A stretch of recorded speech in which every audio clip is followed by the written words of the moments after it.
저 이제 계시록이 이제 얼마 남지 않았습니다. 아마 3월 둘째 주 정도에 끝날 것 같은데 어떻게 끝날까 생각하다가 우리 3월 둘째 주에는요 말씀을 마치고 우리 찬양 중에 거룩한 성이라는 찬양이 있습니다. 우리가 그걸 함께 부르고 마무리하면 좋겠다 하는 생각이 듭니다. 그래서 우리 성가대도 제가 부탁을 좀 했고요. 우리 여러분들도 한 며칠 동안 거룩한 성을 많이 좀 들으세요. 많이 좀 듣고 우리가 멋있게 계시록을 마치면 좋겠습니다. 지난주 말씀을 잠깐 요약하면요, 하나님은 알파와 오메가시다 그랬어요. 시작과 끝이다 그랬어요. 하나님이 우리 구원을 시작하셨고 우리 구원을 진행시키시고 우리의 구원을 완성시킬 것이다, 이런 뜻인 것입니다. 그래서 하나님은 계획이 완성인 거예요. 창세기가 시작되면 이미 완성된 것과 똑같은 거예요. 그래서 계시록 21장과 22장은 창세기 1장과 2장의 완성이 되는 것입니다. 저는 이 계시록을 이번에 하면서 이대로 죽어도 되겠구나, 이런 마음이 처음 들었어요. 사실은 처음 들었어요. 하나님 나라가 이렇게 좋구나, 이대로 죽어도 되는 거였구나, 왜 이렇게 두려워했지? 이런 생각이 처음 들었어요. 여러분, 너무 하나님이 시작하시고 완성시키고 여기까지 인도하실 하나님, 우리 하나님이시다 하는 것입니다. 두 번째, 새 예루살렘이 하늘부터 내려왔어요. 새 예루살렘은 건물이 내려온다는 뜻이 아니라고 그랬죠. 우리는 공간에 관심이 많아요. 그런데 하나님은 질에 관심이 있어요. 어떤 곳이냐. 그래서 여기에 완성된 성도의 공동체를 보여주시는 거예요. 완벽하다는 것이죠. 가로, 세로, 높이 다 12,000 스타디온.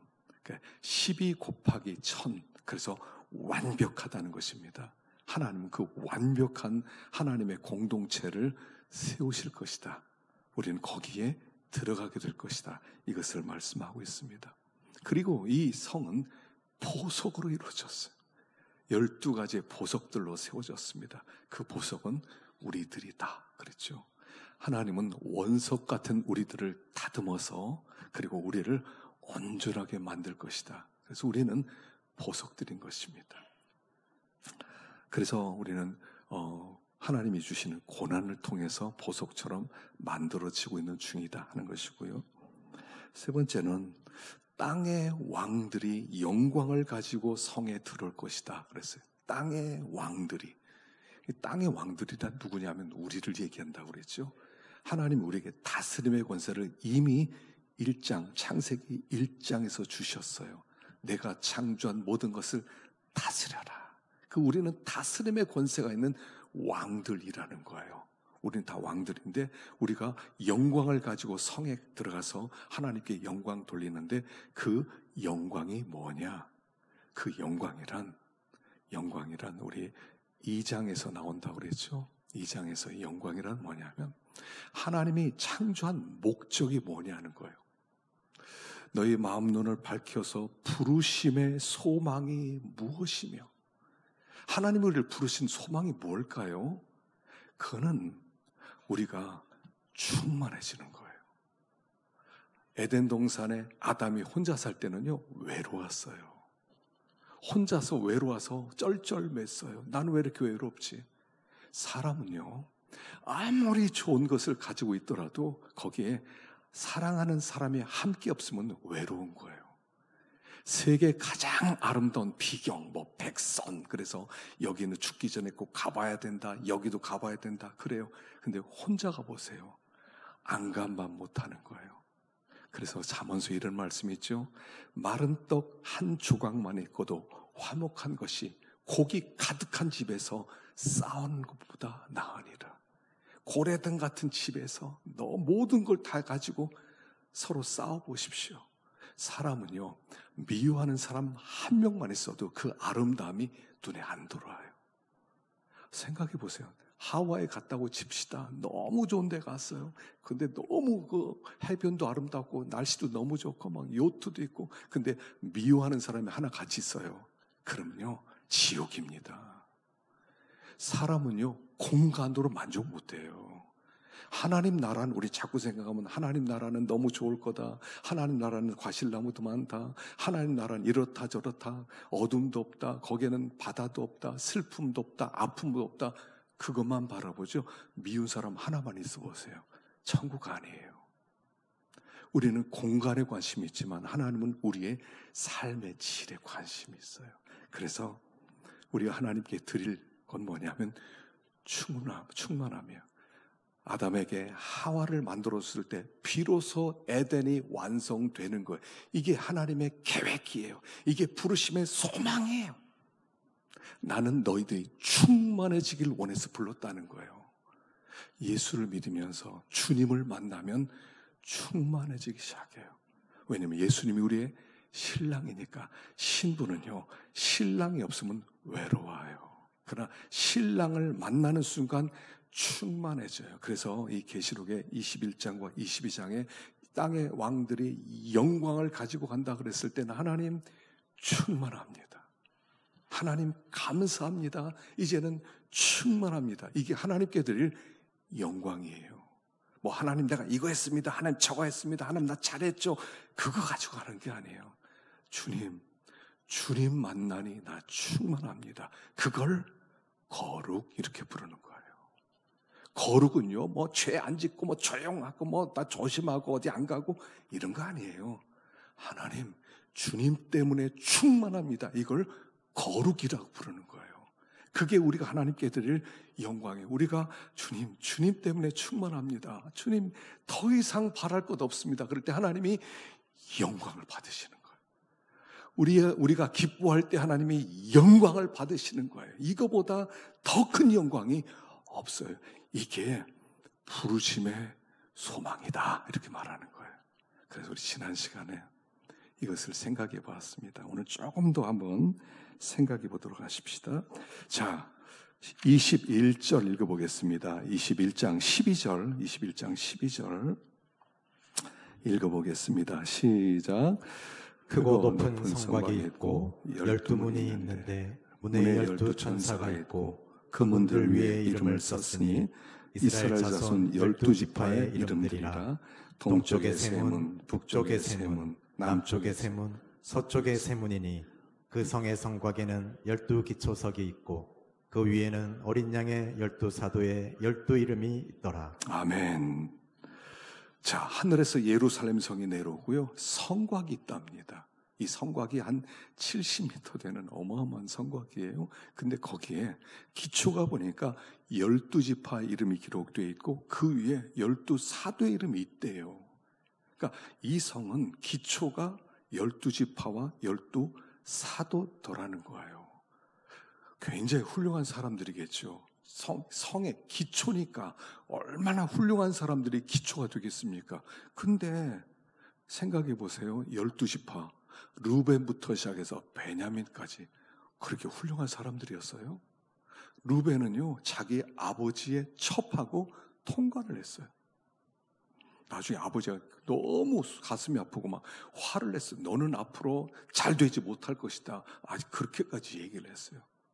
시몬 가룟은 어떻습니까? 자기 여동생이 거기서 강간을 당했다고 그래서 그때부터 그 이를 갈고 있다가 그들이 할례 받았을 때 칼 들고 가서 남자 다 죽여버리고요, 세겜 여자들 다 겁탈해버렸어요. 이게 12지파의 정체예요. 유다는 어땠어요? 유다는요, 자기 며느리하고 행음을 해가지고 두 아들을 낳았어요. 요셉이 꼴보기 싫다고 10명이 힘을 모아서 팔아먹었어요. 이게 12지파의 정체예요. 그들이 거룩한 성의 기초다? 말이 안 되지 않습니까? 하나님, 이런 사람들이 어떻게 하나님 성의 기초입니까? 우리도 누구라도 얘기할 수 있어요. 근데 그들이 기초예요. 12제자도 말할 것도 없죠. 그들은 아주 무식쟁이였죠. 베드로부터 어부들이었어요. 고기 잡는 거, 먹는 거밖에 몰랐어요. 예수님은 죽으시는데 그들은 누가 높아질 거냐 서로 싸우고 있었지요. 베드로는 예수님을 3번 부인하고요, 예수님이 십자가를 질 때는 12사람은요, 12명이 코빼기도 안 보였어요. 요한만 있었다고요. 근데 그들이 성전의 기초석이래요. 성곽의 기초석이래요. 이게 하나님이 하시는 일이라는 거예요. 우리 같은 사람들. 뭐 내놓을 게 없잖아요. 뭐 내놓을 거 있으세요? 나는 이게 잘났습니다. 난 이렇습니다. 나는 그래도 다른 사람보다 믿음이 있습니다. 우리가 그런 사람들이세요? 그냥 누가 욕하면요, 밤새도록 잠을 못 자요. 욕 한마디더라도 잠이 못 자고, 한 사람이 위험만 나더라도 두려워서 잠을 못 자요. 맨날 바람만 쓸어도 넘어져요. 속상해서 일어서지도 못해요. 그런데 하나님께서 이런 우리들을 기초석으로 세우신다는 거예요. 이게 하나님이 알파와 오메가다 이런 뜻이에요. 하나님께서 우리 같은 자를 들어서 참 멋지게 쓰실 것이다를 말씀하는 거예요. 자, 18절 읽어보겠습니다. 18절 시작. 그 성곽은 벽옥으로 쌓였고 그 성은 정금인데 맑은 유리 같더라. 그 성의 성곽의 기초석은 각색 보석으로 꾸몄는데 첫째 기초석은 벽옥이요, 둘째는 남보석이요, 셋째는 옥수요, 넷째는 녹보석이요, 다섯째는 홍마노요, 여섯째는 홍보석이요, 일곱째는 황옥이요, 여덟째는 녹옥이요, 아홉째는 다황옥이요, 열째는 비치옥이요, 열한째는 청옥이요, 열두째는 자수정이라. 자, 여기 보니까요, 보석으로 만들어졌대요. 보석으로. 자, 하나님의 백성들이 보석이라고 그랬죠. 우리가 보석입니다. 근데 12종류의 보석이라는 거예요. 여기에 벽옥, 남보석, 옥수, 녹보석, 이게 무슨 보석인지도 모르겠어요. 제가 아는 건 다이아몬드, 루비, 에메랄드, 사파이어, 또 뭐 있습니까? 오팔, 자수정, 그 다음에 또 우리 잘 몰라요. 여기 그게 뭘 의미하느냐? 몰라도 돼요. 몰라도 돼요. 너무 자세히 설명하려고 그러면요, 풍요적이래요. 이건 뭐냐면요, 하나님께서 사람을 다양한 보석으로 만들었다는 뜻이에요. 어떤 사람은 루비로, 어떤 사람은 다이아로, 어떤 사람은 에메랄드로, 어떤 사람은 호박으로, 어떤 사람은 오팔로 하나님이 다양하게 만들었다는 거예요. 교회는 보석으로 충만한 것이에요. 보석으로. 근데 보석의 원석들이에요. 보석은요, 다듬어져야 돼요. 다듬어져야 값이 나가고 아름다워요. 빛이 나요. 그걸 12각으로 깎느냐, 24각으로 깎느냐, 48각으로 깎느냐, 그게 더 많을수록 아주 더 값이 올라가죠. 하나님은 우리를 보석으로 만들었어요. 그러니까 보석은요, 보석 자체가 귀한 거예요. 이 세상엔 순녀를 먹였어요. 제일 비싼 건 뭐다? 다이아다. 두 번째는 루비다. 이렇게 하겠는데 하나님께는 다 보석이에요. 그래서 교회 안에는 비교가 없어요. 난 저 사람보다 왜 이러지? 저 사람은 다이아인데 왜 나는 에메랄드지? 나도 보석으로, 나도 다이아로 만들지. 그런 거 없어요. 하나님 눈에는 다 똑같은 아름다움이에요. 세상은 다 비교해요. 너에 비하여 나는 이렇다. 나는 너보다 잘났다. 나는 너보다 똑똑하다. 나는 너보다 이렇게 공부도 많이 했다. 그걸로 성적을 매겨요. 그 하나님께는 다 보석이에요. 그리고 하나님이 고난을 통해서 우리를 다듬고 계세요. 그래서 우리가 보석으로요, 멋있게 빛나게 만들고 우리를 아름답게 만들어가는데, 제가 볼 때 이 보석의 가장 아름다운 성품이 뭐냐면, 제가 생각에는 겸손인 것 같아요. 겸손은 잘 안 만들어져요. 겸손은 참 시간이 많이 걸려요. 일생 동안 겸손이란 열매가 익혀지는 과정이에요. 젊었을 땐 아무래도요, 세상을 잘 모르잖아요. 사람도 잘 모르잖아요. 하나님도 잘 모르잖아요. 그러니까 내가 제일인 줄 알아요. 그래서 겸손한 척은 할 수 있지만 저는 아무것도 아닙니다. 제 순종해야죠. 이러지만 사실 깊은 곳에는 우리는 교만 덩어리가 있어요. 근데 시간이 지나면서 하나님이 나이를 먹게 하면서, 하나님께서 우리에게 고난을 주시면서, 하나님께서 이런 사람 저런 사람을 겪으면서 점점 더 하나님을 알게 하세요. 세상을 알게 하시고 나를 알게 하시고, 그리고 나서 점점 깨달아지는 게 겸손인 것 같아요. 그래서 나의 50의 지천명이라고 하잖아요. 나의 60의 이순이에요. 근데 제가 볼 때는 한 20년을 더 해야 될 것 같아요. 옛날엔 60을 살기 어려웠으니까 나이 한 60 정도 되면 지천명, 하나님의 뜻을 좀 알고요. 한 70, 80 되면 이순, 무슨 말을 듣더라도 거슬리지 않는 거예요. 이 말에 반응하고 저 말에 반응하고 아직 귀가 부드럽지 못한 거예요. 그러나 겸손해지면 이순이 돼요. 누구를 보더라도 어떤 사람을 만난더라도 겸손해지는 거예요. 이 보석의 가장 기본적인 것이 제가 생각해 보니까 겸손이 아닐까 이런 생각이 들어요. 어쨌든 우리 같은 사람. 그래서 여러분 부러워하지 마시라는 거예요. 루비가 다이아몬드를 부러워하지 않고 에메랄드가 사파이어를 부러워하지 않아요. 그냥 보석이에요. 하나님이 주신 그 자리에서. 나를 만드신 게 하나님이잖아요. 내 IQ가 뭐 이렇게 높지 않아요. 한 110이다. 예, 110만큼 살았어요. 150 되려고 하지 마세요. 자꾸 우리 부모들이 자녀들을 막 자꾸 엄청나게 만들려고 그래요. 자녀들은 부모의 막 기대에 부응하기 위해서 애를 쓰는데 안 돼요. 낙심하고 막 이러잖아요. 너무 아이들 닥달하지 마세요. 아이들 다 보석이에요. 하나님이 아이들 만나주시고 아이들 보석으로 만들어 가실 거예요.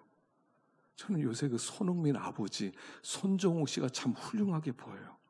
한 번도요 자기 아들 손흥민에게 축구하라는 적이 없었대요. 한 번도 이제까지 야 축구해라 너 축구 선수니까 한 적이 없었대요. 항상 한 가지 말만 했대요. 너 행복하게 해라.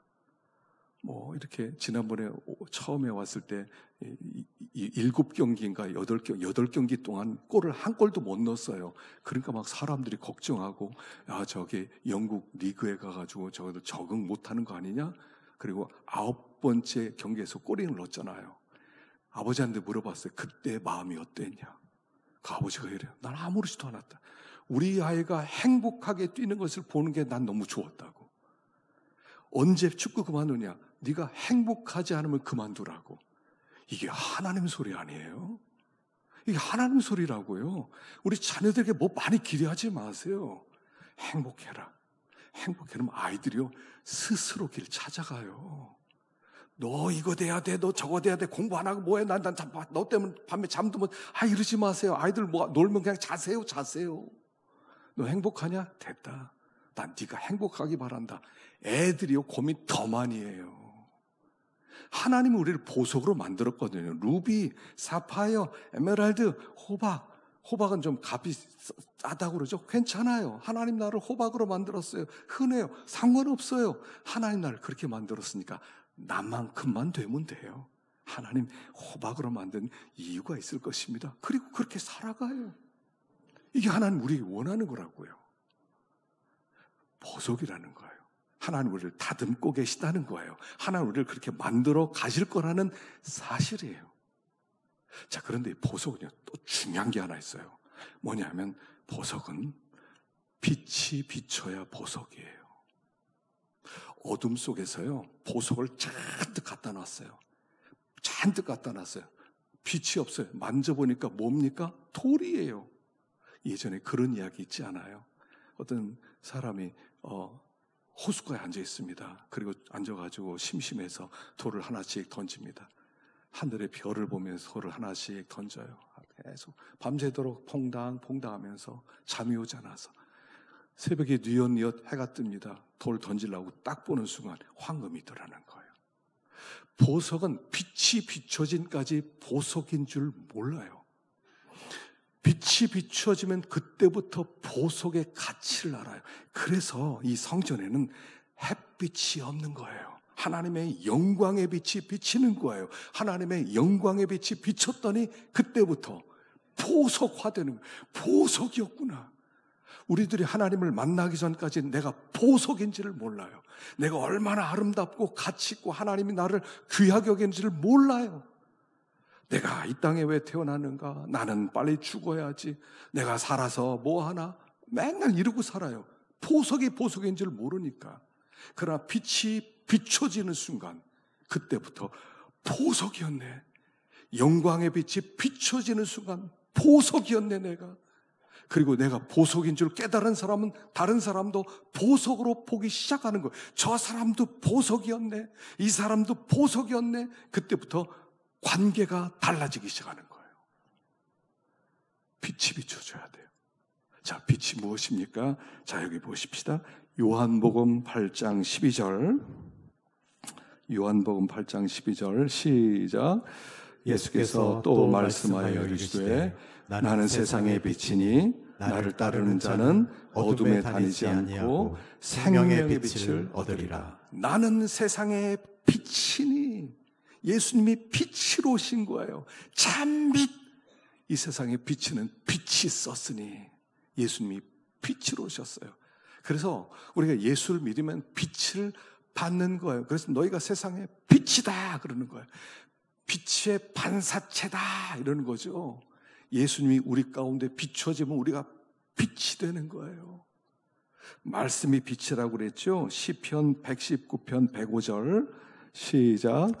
주의 말씀은 내 발의 등이요 내 길의 빛이니이다. 말씀이 빛이에요. 말씀을 받으면 주의 말씀 받은 그날 참 기쁘고 좋다.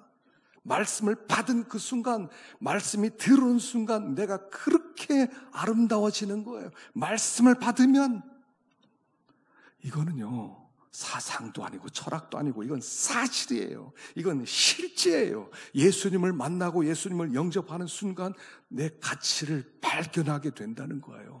그래서 우리가 오늘도 하나님 앞에 나와서 말씀을 받는 거예요. 말씀을 받기만 하면 돼. 모세도 그랬거든요. 출애굽기 34장 28절 보십시다. 시작.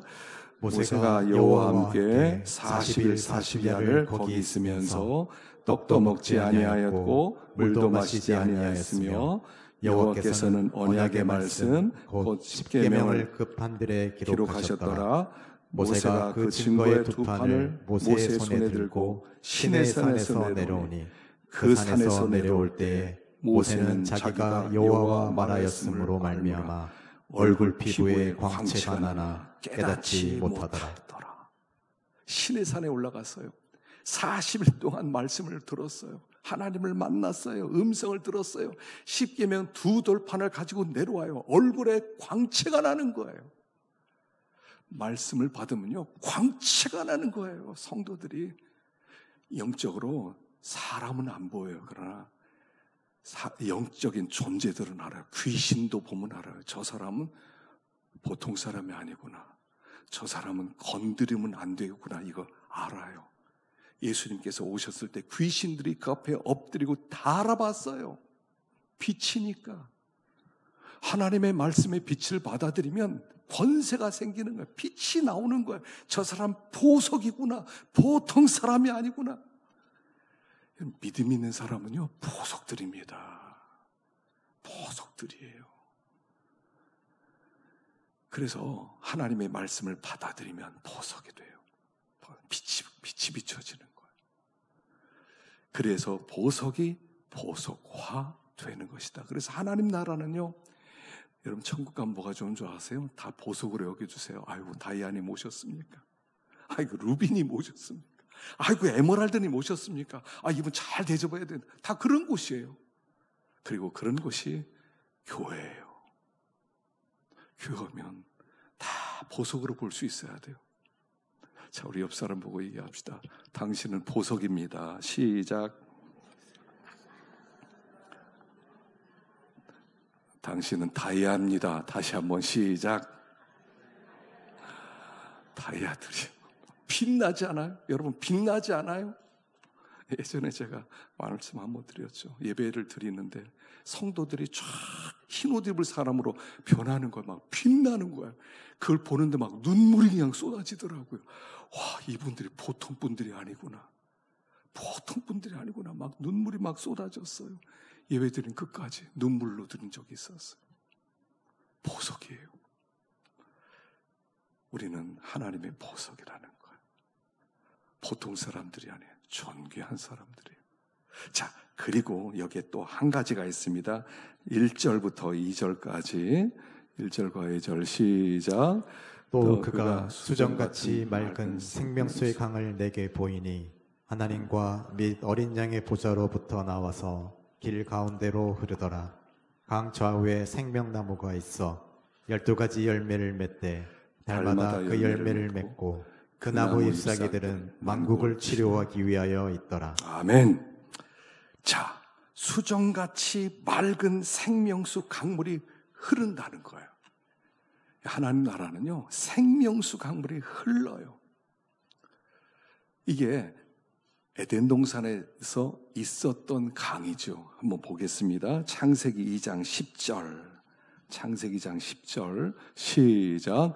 강이 에덴에서 흘러나와 동산을 적시고 거기서부터 갈라져 내 근원이 되었으니 첫째 이름은 비손이라. 금이 있는 하윌라 온 땅을 둘렀으며 둘째 강의 이름은 기온이라. 구스 온 땅을 둘렀고 셋째 강의 이름은 히데겔이라. 아수르 동쪽으로 흘렀으며 넷째 강은 유브라데더라. 네 강이 사방으로 흘렀어요. 물은 생명을 얘기하죠. 생명수 강물. 그래서 하나님 나라는 생명으로 충만한 곳이다 이런 뜻이에요. 거기가 뭐 강이 있을 것이다 뭐 이런 뜻이라기보다 근본적으로 생명으로 충만한 곳이고 그 강물이 흘러가는 좌우에 생명나무들이 쫙 피었는데 그 생명나무 실과들이 시절을 쫓아 열매를 맺고 그리고 그 물이 흘러가는 땅마다 죽은 땅이 막 살아나고 그 과일과 잎사귀를 먹기만 하더라도 치유하는 역사가 일어나고 생명력 충만한 곳 거기가 하나님 나라다. 이렇게 하나님 나라. 어디서부터 흘러나왔느냐? 이게 에스겔 47장에 다시 나타나죠. 보겠습니다. 에스겔 47장 1절 시작. 그가 나를 데리고 성전문에 이르시니 성전의 앞면이 동쪽을 향하였는데 그 문지방 밑에서 물이 나와 동쪽으로 흐르다가 성전 오른쪽 제단 남쪽으로 흘러내리더라. 강 좌우가에는 각종 먹을 과실나무가 자라서 그 잎이 시들지 아니하며 열매가 끊이지 아니하고 달마다 새 열매를 맺으리니 그 물이 성소를 통하여 나옴이라. 그 열매는 먹을 만하고 그 잎사귀는 약재료가 되리라. 문지방에서부터 물이 솟구쳐 나오기 시작했다는 거예요. 문지방에서 1,000척, 2,000척, 3,000척, 4,000척, 4,000척 갔더니 뭐 창이란 뭐 강물이 되고 바다가 돼가지고 거기에 모든 온갖 물고기들이 살고 거기에 어부들이 막 서고 그러면서 생명력 넘치는 하나님 나라를 보여주는 거예요. 하나님 나라. 그래서 이 하나님 나라, 이 생명이 넘치는 나라가 하나님 나라인데 그 하나님 나라를 맛을 보여주는 것이 교회다라고 얘기하는 거예요. 교회는 생명수 강물이 흘러넘치는 곳이에요.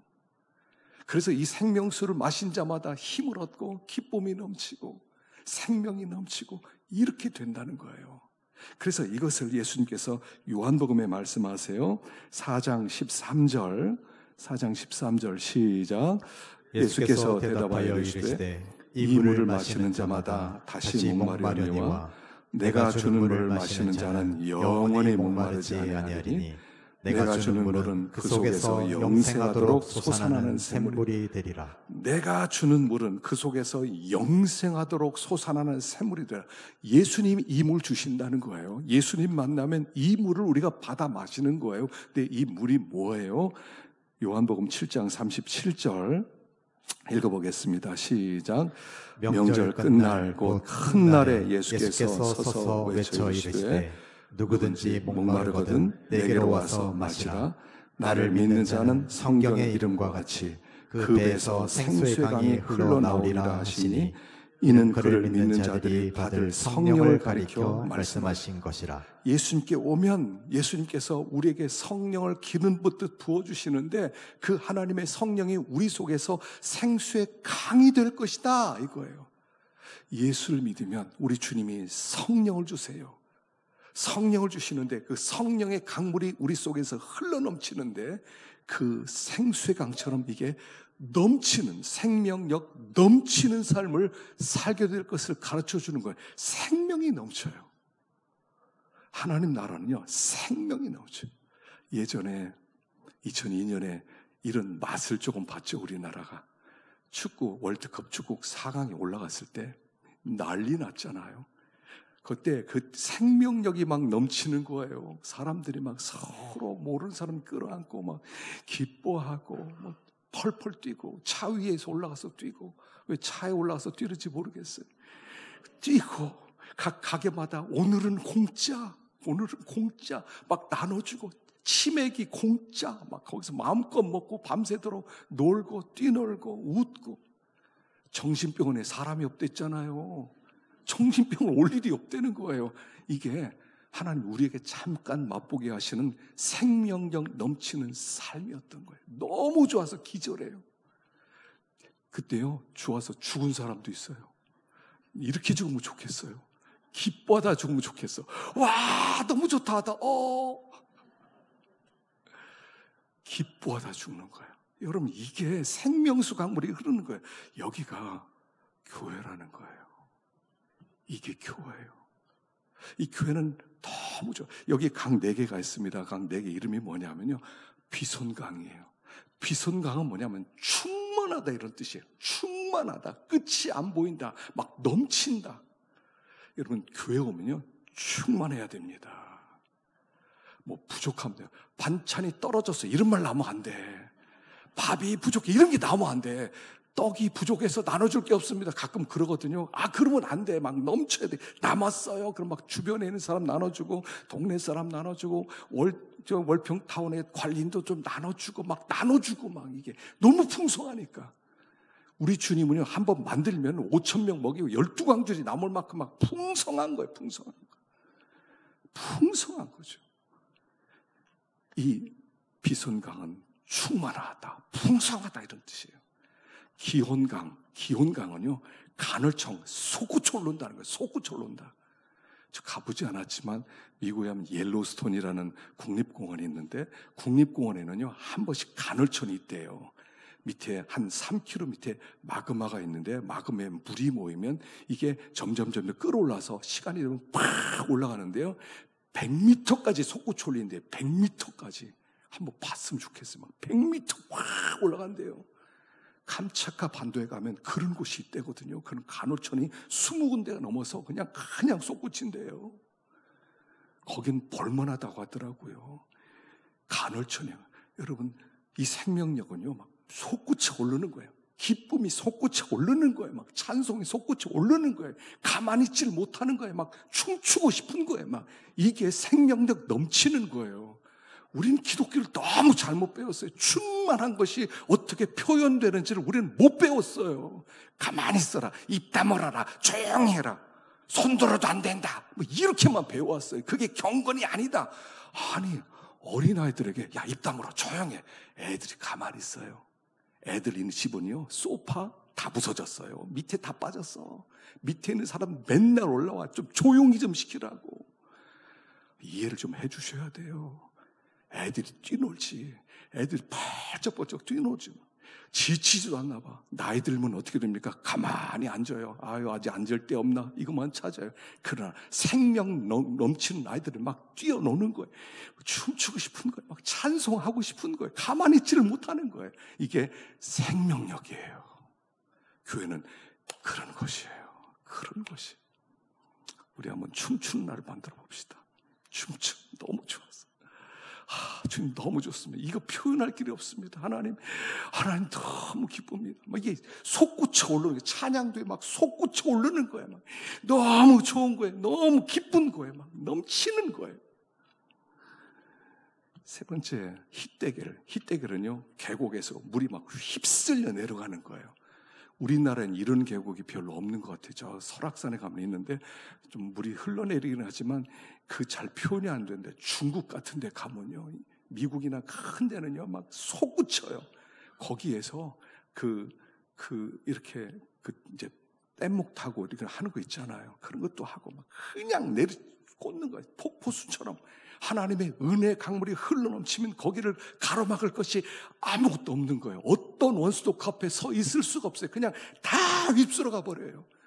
못합니다, 할 수 없습니다, 이런 게 없어요. 그냥 싹 쓸어버리는 강력한 힘이 이 생명강수의 힘이라는 거예요. 히데게리, 말도 어때? 히데게를 그냥 뭐 꽂는 것 같지 않아요? 막 히데게를.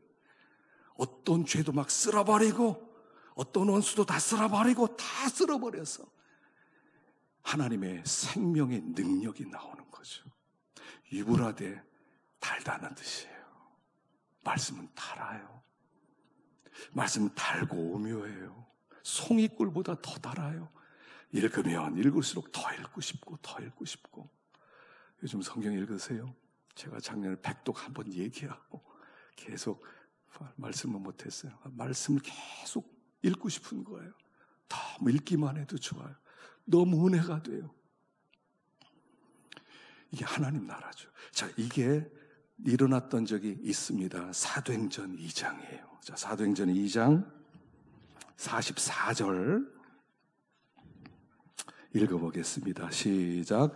믿는 사람이 다 함께 있어 모든 물건을 서로 동용하고 또 재산과 소유를 팔아 각 사람의 필요를 따라 나눠주며 날마다 마음을 같이하여 성전에 모이기를 힘쓰고 집에서 떡을 떼며 기쁨과 순전한 마음으로 음식을 먹고 하나님을 찬미하며 또 온 백성에게 칭송을 받으니 주께서 구원받는 사람을 날마다 더하게 하시니라. 하나님의 생명이 막 넘쳤던 때가 이 초대교회 때예요. 이 초대교회 때는 하나님의 성령이 역사했더니 물건을 서로 통용해요. 그냥 뭐 필요하냐 다 갖다 줄게.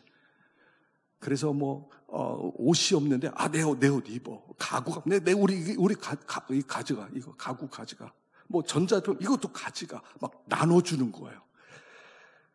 재산과 소유를 팔아 각 사람의 필요를 따라 나눠주고 필요한 사람들 막 나눠주는 거예요. 우리 교회도 이거 한번 했으면 좋겠어요. 사랑 나눔 바자회. 여러분 필요한 거 처리하기 어렵잖아요. 맨날 붙여놔가지고 맨날 갖다 버리느라고 있잖아요. 쓸만한 것들 교회로 다 한번 가져왔어요. 필요한 대로 나눠 가지는 거예요. 코트가 필요하다. 나는 안 입어. 근데 어떤 사람은 새롭게 보여. 그럼 또 가져가고요. 제가 처음에 미시간에 가서 공부를 할 때 아무것도 없이 갔잖아요. 근데 거기 있는 분이 목사님이 지하실 그 신학교가 있는데 건물 지하실이 큰 데가 있어요. 거기로 데려가는데 다 있어요. 어린아이 옷부터 장난감, 전자제품, 필요한 가구들, 옷들 다 있는 거예요. 필요한 대로 가져가라는 거예요. 필요한 대로 가져가라. 순식간에 그냥 집안이 꽉 차더라고요. 올 땐 또 다 주고 가요. 나눠주는 거예요. 이게 생명력, 생명수 강물을 마신 자의 삶이라는 거예요. 막 나눠주는 거예요. 막 주고 싶은 거예요, 그냥. 그리고 그 다음에 순전한 마음으로 음식을 먹고 떡을 떼고 기쁜 마음과 순전한 마음으로 음식을 먹어요. 교회 오면 먹는 거. 교회는 먹는 거예요. 교회 오면 그냥 집에 가지 마세요. 친구들 데리고 다른 목장식을 오늘 밥 먹고 갑시다. 내가 짜장면 한턱 쏘겠습니다. 막 이래야 돼요. 여러분 예수 안 믿는 사람이 술 마시러 다니잖아요. 여러분 술 마시는 게 얼마나 비싼 줄 아십니까? 몇십만 원 순식간이고 100만 원 순식간이에요. 짜장면 하나 사주는 돈이 얼마나 됩니까? 그냥 사주는 거예요. 한 번 모이면 가고 싶지 않아서 더 찬양하고 모이기를 힘쓰고. 요즘 중고층 아이들이 막 교회 모이면 집에 안 가려고 그래요. 부모님이 막 전화하고 난리야. 교회 집 좀 보내달라고 공부해야 된다고. 놀게 좀 만들어주세요. 대학 1년 늦게 가지 상관 있어요? 괜찮잖아요. 아이들이 그렇게 기뻐하는데 공부시켜서 뭐 하려고 해요? 그 기뻐하는 거 보고 싶어서 그렇잖아요. 근데 공부하라고 그만하고 하고 대학 가서 이제부터 기쁨 시작. 그게 기쁨이 돼요. 이게 생명수 강물이 넘치는 교회고요. 하나님 나라가 생명이 넘쳐서 제가 이거 보다가 천국이 이게 좋구나. 천국 가면 나를 다 보석으로 여겨주고 어서 오라고 하고 막 버선발로 나오겠구나. 와 너무 좋겠다. 그렇게 생각하니까 가고 싶은 거예요. 안 가고 싶으세요? 생명이 넘치는 생명수 강물이 흘러넘치는 교회 오면 언제 집에 가나 시계 보고 앉아있고 빨리 가야지. 집에 가서 뭐 할 건데? 기껏 해봤자 뭐 텔레비전 보든지 누워있든지 뭐 먹든지 이거밖에 더 하겠어요? 뭐 그렇게 좋아요? 맨날 누워있어. 그 무덤으로 갈 건데. 이게 하나님의 교회고요. 우리가 들어가게 될 하나님 나라. 이거 표현이 안 돼요. 제가 말씀 준비하면서 와 생명이 넘치는 이게 표현이 안 돼요. 표현이 안 되더라고. 와 이게 생명이 넘치는 게 이런 거였구나. 와 이런 거였구나. 기뻐 뛰고 막 나눠주고 싶고 모르는 사람 만나고 끌어안고 싶고요. 다 주고 싶고 생명력 넘치는 하나님 나라. 우리 교회가 그런 교회 되기를 축원합니다. 기도하겠습니다.